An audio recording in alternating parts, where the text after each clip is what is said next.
up, Duncan here, and we're coming back to you with another vinyl haul.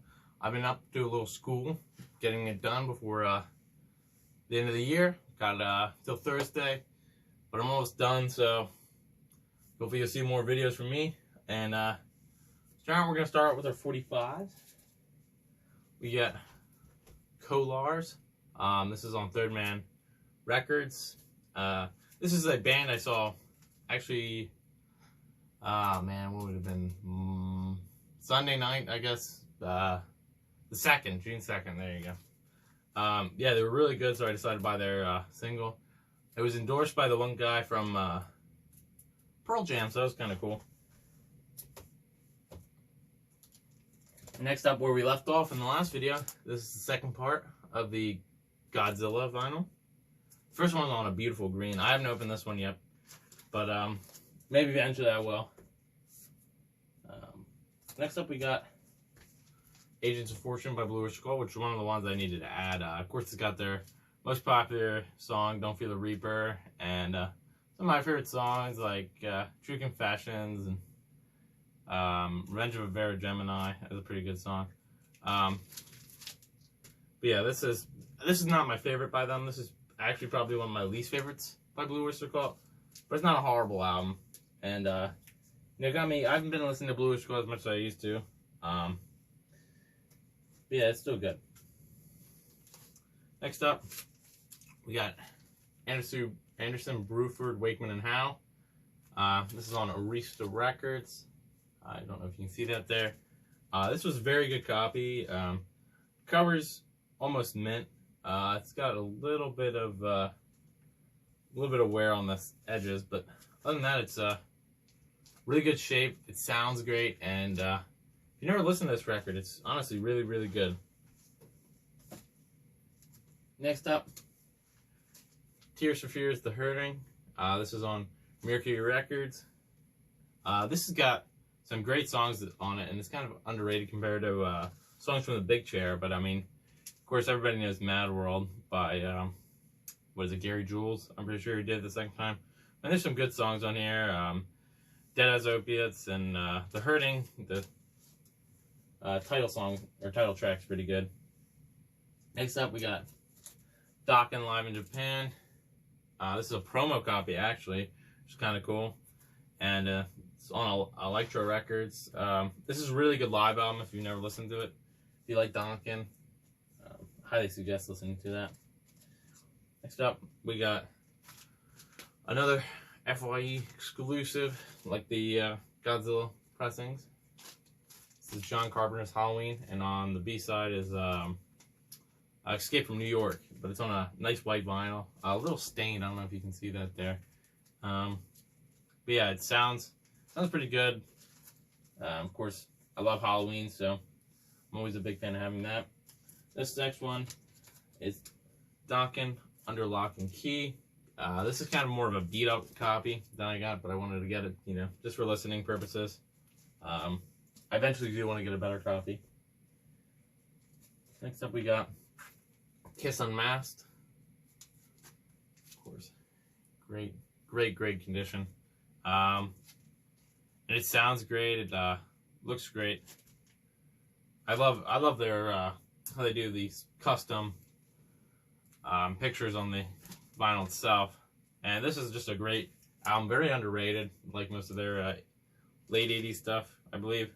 And this would be, this is just 80s overall. Never mind. You know what? I'm wrong. But yeah, 1980s when this came out. A very, very good record. Underrated. Definitely. Next up, we got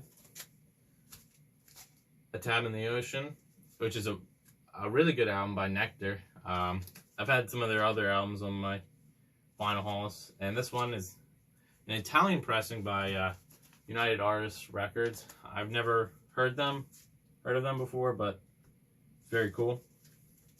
Very good record. Next up, sadly a more beat up copy, but a copy of Flick of the Switch by AC/DC, of course, the Atlantic label. Yeah, it's got a coffee stain on it, and it's kind of looks like it got ripped there. The vinyl is super clean though. Sounds great. It's just kind of messed up on the cover department, which is kind of sad. Next up, we got one that's kind of beat up in all departments. Back in Black, AC/DC, of course on the Atlantic. And I love what they do with Atlantic, where they change the color of the background on the Atlantic based on since I have For Those About to Rock, which has a copper Atlantic logo, which is sick.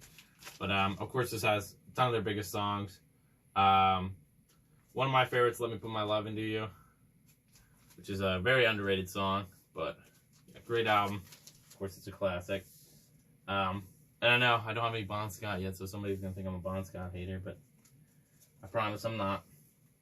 Next up, we got Grateful Dead, Shakedown Street. Probably one of my favorite Grateful Dead records. I found this for $4, which I thought was a really good deal.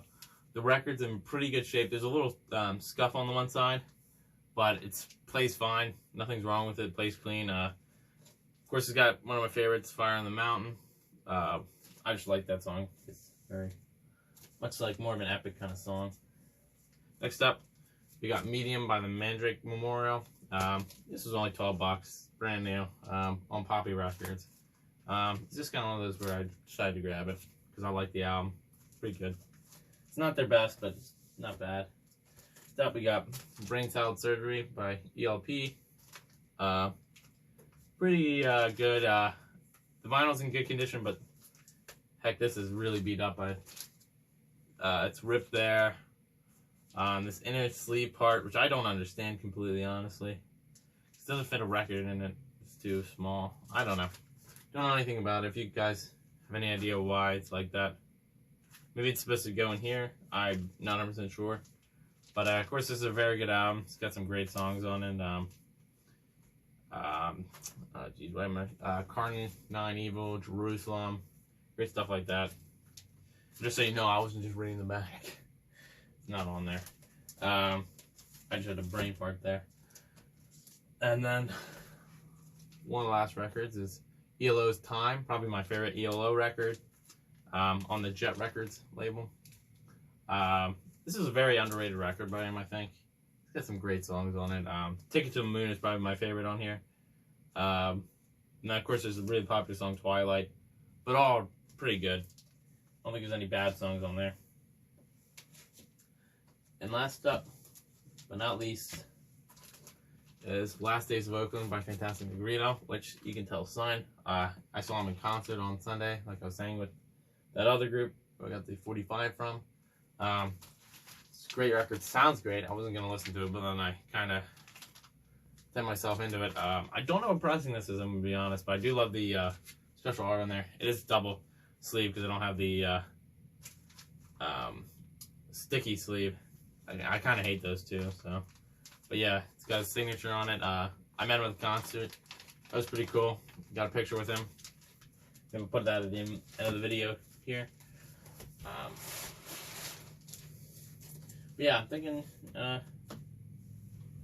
yeah, this was also actually, this is also on a nice white pressing. Apparently it's only black and white this week, but of course very nice, and a nice little picture sleeve. Or not, well, lyric sleeve, I guess. I don't know how you say that. But very good band if you ever have a chance to listen to them. Very underrated. I guess that's all. Again, got some albums I do want that I haven't been able to get yet. Of course, Rammstein, self-titled, their new album. I really like that. And let's just The Circle with Sammy Hagar on The Circle. That was a great album that they just released. Whitesnake released a great album. There's some other bands that I've been trying to get around to listening to, but I haven't quite yet. And well, I guess that's it for today. I'm gonna try and get more reviews and stuff like that out because, yeah, just like I said, I'm in limbo right now. But have a great day.